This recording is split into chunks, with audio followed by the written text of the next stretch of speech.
फिर से लेकर आ चुके हैं आप लोग के लिए शाम की सभी ताज़ा और बड़ी खबरें। एक एक कर कर आपको सारी खबरों की जानकारी देंगे आज देश दुनिया में क्या कुछ हो रहा है। दरअसल सबसे पहली जो बिग ब्रेकिंग निकल आ रही, जी आप लोग बता दें, चेन्नई पहुंचे अमित शाह का हुआ जूते चप्पलों से स्वागत। 4 दिन के दौरे को आप लोग बता दें 1 से 1.5 दिन में खत्म कर भागे। जी हाँ, सोशल मीडिया पर भी मचा बवाल, इसके बारे में आपको विस्तार से बताएंगे। वहीं पर दूसरी बिग ब्रेकिंग में हम आपको बताएंगे, जी हाँ, नीतीश के खिलाफ तेजस्वी यादव ने खोला मोर्चा। जी हाँ, कोर्ट जाने की फुल तैयारी में, कहा उन पूरी सीटों पर फिर से करवाएंगे गिनती, नहीं छोड़ेंगे अब की बार नीतीश को। इसके बारे में भी आपको विस्तार से बताएंगे। वहीं पर अगली बिग ब्रेकिंग में हम आपको बताएंगे, जी हाँ, सोशल मीडिया पर ट्रेंड हुए अमित शाह। जी हाँ, लोगों ने लिखा go back mister 420, go back जो है, और इसके साथ साथ काले झंडे भी दिखाए गए। इसके बारे में आपको विस्तार से बताएंगे। एक भी गोदी मीडिया ने नहीं बताया कैसे भयंकर विरोध हो रहा है शाह का। वहीं पर अगली बिग ब्रेकिंग में हम आपको बताएंगे, जी हां, दरअसल आप लोग बता दें कि एनडीए में 8 मंत्री पर गंभीर आरोप। जी हां, उसके बावजूद भी एनडीए ने ऐसे लोगों को शामिल कर रखा है। आरजेडी ने खोला मोर्चा, इसके बारे में आपको विस्तार से बताएंगे। वहीं पर नीतीश पर लगे बड़े आरोप। जी हां, आईपीएस ऑफिसर ने अमित कुमार ने लगाए बड़े आरोप, कहा मंजू वर्मा के ऊपर कोई कार्रवाई नहीं करने दे रही नीतीश सरकार। इसके बारे में भी आपको विस्तार से बताएंगे। वहीं पर अगली बिग ब्रेकिंग में हम आपको बताएंगे, तार किशोर का कटने वाला है पट्टा। जी हां, मेवालाल के बाद अब तार किशोर का लगा नंबर। अपनी उम्र में बड़ा घोटाला, आप लोगों को बता दें 10 साल में सिर्फ 1 साल उम्र बढ़ रही है इनकी, न जाने क्या लिखवा के आए ऊपर वाले से। इसके बारे में भी आपको विस्तार से बताएंगे। वहीं पर अगली बिग ब्रेकिंग में हम आपको बताएंगे, असदुद्दीन ओवैसी का बड़ा हमला, कहा आरएसएस के लोग नहीं चाहते कि मुस्लिम लोग जो है यहां पर चुनाव करें या फिर चुनाव इसमें उतरे। जी हां, और इसके बारे में भी आपको विस्तार से बताएंगे। वहीं पर अगली बिग ब्रेकिंग में हम आपको बताएंगे, उपराष्ट्रपति हामिद अंसारी के बयान से बिलबिला उठे बीजेपी के अंधभक्त। जी हां, दरअसल आप लोग बता दें कि जिस तरीके से यहां पर भाजपा के लोग देवेंद्र जो बोलते हुए नजर आए, देवेंद्र ने कहा कि कट्टर हिंदुत्वता जो है वो सहनशीलता है। अब आप खुद देख लीजिए कि कैसे कैसे जवाब दिए जा रहे हैं, इसके बारे में भी आपको विस्तार से बताएंगे। वहीं पर अगली बिग ब्रेकिंग में हम आपको बताएंगे, अमित शाह की खुल गई पोल, चेन्नई में भयंकर विरोध, गो बैक के नारे, काले झंडे, इसी के साथ साथ चप्पलों से भी किया गया स्वागत, क्योंकि 4 महीने बाद विधानसभा चुनाव आने वाले हैं। ऐसे में लोगों को लालच देने पहुंचे थे अमित शाह, जिनका भयंकर विरोध भी किया गया। इसके बारे में भी आपको विस्तार से बताएंगे। वहीं पर अगली बिग ब्रेकिंग में हम आपको बताएंगे, लोगों ने उठाई मांग, कहा तार किशोर को जो है भाजपा में जो फर्जीवाड़ा किया गया उम्र को लेकर, उनकी सदस्यता रद्द की जाए और मेवालाल की तरह इन्हें भी बाहर का रास्ता दिखा दिया जाए। इसके बारे में भी आपको विस्तार से बताएंगे। वहीं पर अगली बिग ब्रेकिंग में हम आपको बताएंगे, सोशल मीडिया पर मिस्टर 420 के फोटो हुए वायरल, यानी कि अमित शाह, सीएम योगी और मोदी जी इन तीनों की एक फोटो वायरल हो रही, जिस पे गो बैक लिखा हुआ है। योगी अपने कंधे पर बंदर बिठाए हुए हैं, तो शाह जो है यहाँ पर, और जो मोदी जी मोर बिठाए हुए हैं। इसके बारे में भी आपको विस्तार से बताएंगे। खैर, चलिए बढ़ते हैं सबसे पहली और सबसे बड़ी खबर की ओर। दोस्तों, जैसे कि आप जानते हैं कि आरजेडी का बड़ा मोर्चा खुल चुका, जिस तरीके से यहाँ पर नीतीश के पूरे 8 मंत्री भ्रष्ट हैं। जी हाँ, 8 मंत्रियों के ऊपर तेजस्वी यादव ने गंभीर आरोप लगाया है। कहा एनडीए की पार्टी में 8 ऐसे मंत्री हैं जिनके ऊपर बड़े बड़े केस चल रहे हैं घोटालों के, और उन्हीं को एनडीए में शामिल कर लिया गया है। जिसके ऊपर आप लोग बता दें, तेजस्वी यादव ने बड़ा हमला बोलते हुए कहा कि नीतीश जी की ढोंगी पापीपना बंद नहीं हो रहा। जी हाँ, अब आप लोग बता दें, तार किशोर पर लोगों ने साध लिया है निशाना। कहा ये हमने पहली बार देखा कि तार किशोर जी ऊपर वाले से न जाने क्या लिखवा के आए, जो उनकी 10-10 साल में सिर्फ 1 साल ही उम्र बढ़ रही है। जी हाँ दोस्तों, उम्र का इतना बड़ा घोटाला किया गया तार किशोर की तरफ से कि अब लोगों ने उनकी सदस्यता रद्द कराने तक की मांग उठा दी है। इससे पहले मेवालाल तो आपको याद ही होंगे, जो कि पार्टी में घुसकर मेवा खा रहे थे और लोगों ने उठाकर बाहर फेंक दिया, क्योंकि शिक्षा मंत्री होने के बाद उन्हें राष्ट्रगीत तक नहीं आता था। यहां तक कि उनके ऊपर एक बहुत बड़ा केस चल लिया था, जिसके असर यह हुआ कि 3 दिन में एनडीए और बीजेपी ने अपने घुटने टेक दिए। उसके बाद तार किशोर को हटाना ही पड़ा। खैर, चलिए बढ़ते हैं हम एक और अगली बिग ब्रेकिंग की तरफ। बता दें आप लोग को अगली जो बड़ी खबर निकल कर आ रही, चेन्नई पहुंचे अमित शाह का भयंकर विरोध, लोगों ने दिखाए काले झंडे, कुछ लोगों ने फेंकी चप्पलें। तो ऐसे में चप्पे चप्पे पर पुलिस लगा दी गई थी जानबूझकर के अमित शाह का विरोध ना हो पाए। ऐसे में जब लोग विरोध ना कर पाए तो उन्होंने, आप लोग बताते, ट्विटर पर ही निकाली अपनी भड़ास और लोगों ने नंबर 1 पे अमित शाह को ट्रेंड करा दिया, mister 420 go back Amit Shah. दोस्तों आप लोग बता दें कल चेन्नई जिस तरीके से अमित शाह पहुंचे थे, और ये सब इसलिए हो रहा है क्योंकि 4 महीने बाद विधानसभा चुनाव है चेन्नई में, तमिलनाडु में, और इसीलिए भैया अमित शाह जो यहाँ पर लोगों को 60 करोड़ का जो यहाँ पर पैकेज लेकर पहुंचे थे जो लोगों की जनता के लिए। लेकिन वहाँ की जनता समझ चुकी थी कि अमित शाह विधानसभा चुनाव आना है 4 महीने बाद, इसीलिए यहाँ पर आए, जिसका असर ये देखने को मिला। कुछ लोगों ने चप्पलें फेंकी तो कुछ लोगों ने काले झंडे देकर गो बैक अमित शाह के नारे लगाना शुरू कर दिए। आप लोग बता दें भीड़ तो इतनी जमा हो जाती, लेकिन लोगों ने, चेन्नई में एक दिन पहले से ही पुलिस की तैयारियां थी, जगह जगह पर पुलिस तैनात कर दी गई थी कि अमित शाह के अगेंस्ट नारेबाजी ना हो। लेकिन उसके बावजूद भी नारेबाजी हुई, लोगों ने चप्पल फेंकी। हद तो तब हो गई जब सोशल मीडिया पर नंबर 1 पर ट्रेंड होने लगे अमित शाह और लोगों ने लिखा गो बैक अमित शाह। उसके बाद कहीं कहीं पर आप लोगों को बता दें ये भी लिखा गया कि गो बैक मिस्टर 420। इस तस्वीर को आप देख पा रहे होंगे जिस पर लिखा है गो बैक मिस्टर 420, जहां पर योगी के कंधे पर बंदर बैठा है तो वहीं पर शाह के आग लगी हुई है, तो वहीं पर आप लोग बता दें मोदी जी जो है उनके मोर बैठा हुआ। इस तरीके की ये पिक्चर वायरल हुई सोशल मीडिया पर, जहां पर भयंकर विरोध हुआ अमित शाह का। लोगों ने बता दिया कि जब वोट आते हैं, जब वोटिंग का टाइम होता है, मांगना होता है, तो इन लोगों का हिंदू मुसलमान शुरू हो जाता है।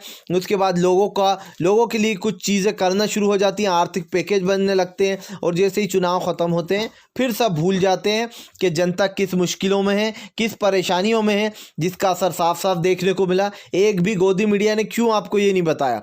कभी आपने सोचा है गोदी मीडिया ये चीज़ें क्यों नहीं बताती है?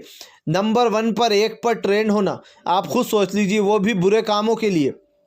ये अपने आप में एक बीजेपी की कला है जो कि ये लोग ही कर सकते हैं। लेकिन एक भी गोदी मीडिया ये नहीं बताता कि कैसे जो है अमित शाह गए थे चेन्नई और उनका विरोध हुआ। सिर्फ वो लोग ये बताते हैं आपको कि अमित शाह गए, ये किया वो किया, लेकिन जो सच्चाई है वो बयां किसी ने नहीं करी। खैर चलिए हम बढ़ते हैं एक और अगली बिग ब्रेकिंग की तरफ। बता दें आप लोगों को अगली जो बड़ी खबर निकल कर आ रही, जी हाँ, पूर्व IPS ऑफिसर का बड़ा हमला। कहा, आप लोग बता दें, कहा जानबूझकर जो यहाँ पर अमित कुमार ने बोला है कि यहाँ पर मंजू वर्मा के ऊपर मुख्यमंत्री यानी कि नीतीश कोई भी कार्रवाई नहीं करने दे रहा है। देर में देर होती जा रही है, मेरी उनसे निवेदन है कि इस केस को जल्दी से निपटवाया जाए। जी हाँ, दरअसल आप लोग बता दें मंजू वर्मा के ऊपर काफ़ी बड़ा आरोप लगा है। ऐसे में बताया जा रहा है कि उसमें नीतीश अपनी टांग घुसेड़ रहा है। खैर चलिए हम बढ़ते हैं एक और अगली बिग ब्रेकिंग की तरफ। बता दें आप लोगों को कि अब RSS पर बुरी तरीके से भड़कते हुए नजर आए ओवैसी। जी हाँ, दरअसल आप लोग बता दें असदुद्दीन ओवैसी का RSS पर बड़ा हमला।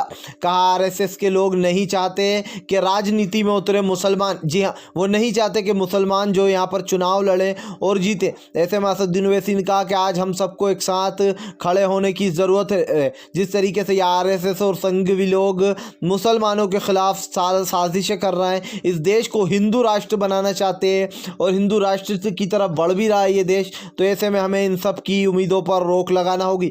जी हाँ, हमें पहचानना होगा कौन अपना है और कौन पराया है। ऐसे में सभी को वोट देना होगा और मजबूत बनाना होगा AMIMI को, और ताकि मुसलमानों के साथ ये जो भाजपा की सरकार कर रही है, RSS की सरकार कर रही है, कट्टर हिंदुत्व फैला रही है, इस पे रोक लग सके।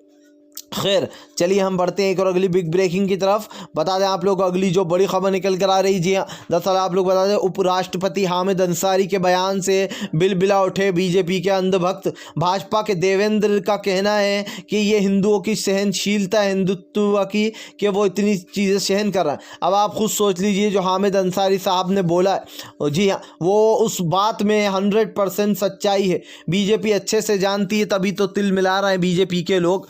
भाई यहाँ यहाँ पर जिस तरीके से बोला जा रहा है इस चीज़ को कि हामिद अंसारी ने जो विवादित बयान दिया, इसमें क्या विवादित है मुझे तो ये समझ में नहीं आया। एक भी वर्ड अगर इसमें विवादित होगा तो आप जो बोलोगे वो कर जाएंगे हम। जी हाँ, कुछ भी विवादित बयान नहीं था।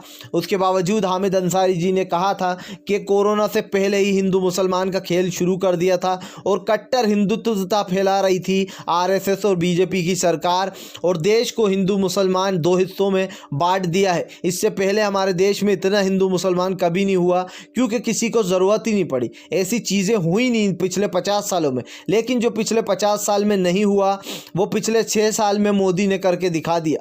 यही था वो नया भारत जिसकी हमने कल्पना भी शायद कभी नहीं की थी और ना ही आने वाले समय में हम करेंगे, क्योंकि हमारा देश सेकुलर कंट्री में आता है। यहाँ पर हर धर्म हर समाज के लोग रहते हैं। सबसे बड़ी बात यह है कि इस दुनिया में प्यार सबसे बड़ी चीज़ होती है और हर धर्म हर मज़हब यही सिखाता है आपको आपस में प्यार रखना, बैर रखना नहीं। लेकिन भाजपा ने एक नया जो है यहाँ पर जुमला शुरू कर दिया है। हर जगह जहाँ पर जाती है 370, कभी राम मंदिर, कभी बाबरी मस्जिद, अयोध्या, तो इन तरीके के जो चुनाव में मुद्दे उठाए जाते हैं, जिस तरीके से मुसलमानों को एनआरसी CAA के खिलाफ बताया जाता है, इस देश को हिंदू राष्ट्र बनाने की तैयारी में मोदी सरकार, ये तो खैर कभी नहीं होने देगी यहाँ की जनता, क्योंकि यहाँ की जनता चैन शांति और अमल चाहती है, ना कि ये चाहती है कि यहाँ पर लड़ाई झगड़े हों और सभी का नुकसान होता है। लड़ाई झगड़े में कोई एक लड़ाई में नहीं आता है, इसमें सभी लोगों का नुकसान होता है जब इस तरीके की दिल्ली हिंसा जैसी चीज़ें होती हैं। तो खैर चलिए हम बढ़ते हैं एक और अगली बिग ब्रेकिंग की तरफ। बता दें आप लोगों को अगली जो बड़ी खबर निकल कर आ रही है, राहुल गांधी का बड़ा हमला। कहा इस मुश्किल वक्त में गरीबों के बजाय अडानी और अंबानी को अमीर करने में लगी है मोदी सरकार। शेयर के जो भाव हैं, शेयर की जो रेट हैं, वो अडानी ग्रुप के बढ़ते ही जा रहा है। आप लोग बता दें कि अभी अभी खुलासा हुआ था 250 जी हाँ गुना बढ़ चुकी है अडानी की संपत्ति। ऐसे में $30 अरब का मालिक बन चुका है अडानी कंपनी। अब आप खुद सोच सकते हैं उसके पीछे है मुकेश अंबानी। ऐसे में मोदी सरकार गरीबों को छोड़ बड़े बड़े अमीरों का साथ दे रही है और इन लोगों को और भी अमीर करती जा रही है। जिस तरीके से किसानों के खिलाफ ये काला बिल लाया गया है, यह अपने आप में बीजेपी के लिए एक करारी हार होना चाहिए, क्योंकि जो किसान इस देश में अनाज उगाता है आज उसी को इतनी परेशानी हो रही है। आज वो जो है अपने सही दामों में बेच नहीं पा रहा है, सही MSP नहीं मिल पा रही है और ये साफ साफ दिखाई भी दे रहा है। खैर चलिए हम बढ़ते हैं एक और अगली बिग ब्रेकिंग की तरफ। बता दें आप लोग अगली जो बड़ी खबर निकल कर आ रही, तारकिशोर पर बड़ा हमला। लोगों ने कहा कि फर्जीवाड़ा लगा रखा है, 10-10 साल में सिर्फ 1 साल ही उम्र बढ़ रही है। आखिर इन्होंने कौन सी जड़ी बूटी खाई है NDA वाले लोगों ने, जो कि इनकी उम्र तक में इन्होंने कर डाला घोटाला। दोस्तों दरअसल अब तारकिशोर की भी सदस्यता रद्द हो सकती है। मुझे तो ये समझ में नहीं आ रहा है कि अब की बार NDA और बीजेपी ने जो अपने लोग चुने, हालांकि इनके जो लोग चुने जाते हैं ओबियसली जो मंत्री होते हैं हमेशा ही करप्ट होते हैं, हमेशा ही इनके ऊपर बड़े बड़े आरोप होते हैं। ऐसे में अब सबसे बड़ी बात यह कि अब लोगों ने तारकिशोर पर निशाना साधना शुरू कर दिया। उनका कहना है भाई इनकी उम्र आखिर 10-10 साल में 1-1 साल ही क्यों बढ़ रही है, इन्होंने कौन सी जड़ी बूटी खाई हुई है, ज़रा हमें भी बता दें। या फिर नीतीश और बीजेपी ने ये सोच लिया है कि वो सारे भ्रष्ट नेताओं को, सारे भ्रष्ट मंत्रियों को अपनी ही पार्टी में शामिल करके रखना चाहते हैं। खैर चलिए हम बढ़ते हैं एक और अगली बिग ब्रेकिंग की तरफ। बता दें आप लोगों को अगली जो बड़ी खबर निकल कर आ रही है, जी हाँ आप लोग बता दें कि यहाँ पर PDP यानी कि जिस तरीके से यहाँ पर चुनाव होने वाले हैं जम्मू और कश्मीर में, उसको लेकर महबूबा मुफ्ती ने साधा मोदी पर अपना बड़ा निशाना। कहा भाजपा के लोग हमें प्रचार नहीं करने दे रहा है, अगर हमारी पार्टी के PDP के लोग प्रचार कर रहे हैं तो उनको उठाकर जेल में बंद किया जा रहा है। जी हाँ दोस्तों दरअसल आप लोग बता दें बुरी तरीके से मोदी सरकार डरी हुई है। मोदी सरकार जो जम्मू कश्मीर में जो चुनाव होने जा रहे हैं DDC के, उसको लेकर मोदी सरकार दहशत में। और ऐसे में बीजेपी के जो लोग हैं अगर उनके अलावा कोई और पार्टी वहां पर प्रचार कर रही है तो उनको उठाकर अंदर डाला जा रहा है और महबूबा मुफ्ती के पार्टी के लोगों से कहा जा रहा है कि आपकी जान खतरे में है इसलिए हमने आपको अंदर डाला है। ये कोई बात होती है क्या? ऐसा होता है? आप खुद सोचिए। जिस तरीके से यहाँ पर डर साफ साफ दिखाई दे रहा है कि किस तरीके से डर गई है बीजेपी की सरकार PDP से। जी हाँ जिस तरीके से महबूबा मुफ्ती की पार्टी चुनाव लड़ने जा रही है उससे बड़ा झटका लगता हुआ नजर आ रहा है। खैर चलिए हम बढ़ते हैं एक और अगली बिग ब्रेकिंग की तरफ। बता दें आप लोगों को अगली जो बड़ी खबर निकल कर आ रही है, दरअसल तमिलनाडु में चप्पलें बरसाई गई अमित शाह के ऊपर, तो लोगों ने सोशल मीडिया पर जमकर बनाया मजाक। दरअसल दोस्तों आप लोगों को बता दें कार्टून तेजी से वायरल हो रहा है, जो कि मैंने पहले भी आपको बताया, जिसमें योगी जो है वो अपने कंधे पर बंदर बिठाए हुए है, मोदी जो है वो अपने कंधे पर मोर लिए हुए और अमित शाह के आग लगी हुई है। इस तरीके का ये कार्टून जो है उस पर गो बैक भी लिखा है। ये सोशल मीडिया पर तेजी से वायरल हो रहा है, जिसका असर ये हुआ कि नंबर 1 पर अमित शाह ट्रेंड होने लगे और लोगों ने जमकर सोशल मीडिया पर धज्जी उड़ाई। Go back mister 420, go back जो है यहाँ पर काले झंडे दिखाए गए। अब साफ साफ दिखाई दे रहा है बीजेपी की सारी कलई घुल चुकी है। अगर आप भी शांतिपूर्ण ढंग से पीएम की इन सभी गलत नीतियों का दिल से विरोध करते हो और इस वीडियो को दिल से लाइक करिए। अगर आप भी चाहते हैं कि तेजस्वी यादव जो बिहार का आने वाले सीएम बने, तो इस वीडियो को लाइक करके ज़्यादा से ज़्यादा वीडियो को शेयर कीजिए, साझा कीजिए, ताकि सभी दोस्तों को सच्चाई का पता चल पाए। जो गोदी मीडिया सच नहीं पहुंचाती वो हम आप तक पहुंचाते हैं। तो हमारे चैनल को सब्सक्राइब करके समर्थन ज़रूर दर्ज कराइएगा, क्योंकि हम एक ऐसे निष्पक्ष पत्रकार हैं जो कि आप तक सिर्फ सच और सच पहुंचाने की कोशिश करते हैं। तो हम मिलेंगे आपसे नेक्स्ट वीडियो में, तब तक के लिए वंदे मातरम, जय हिंद।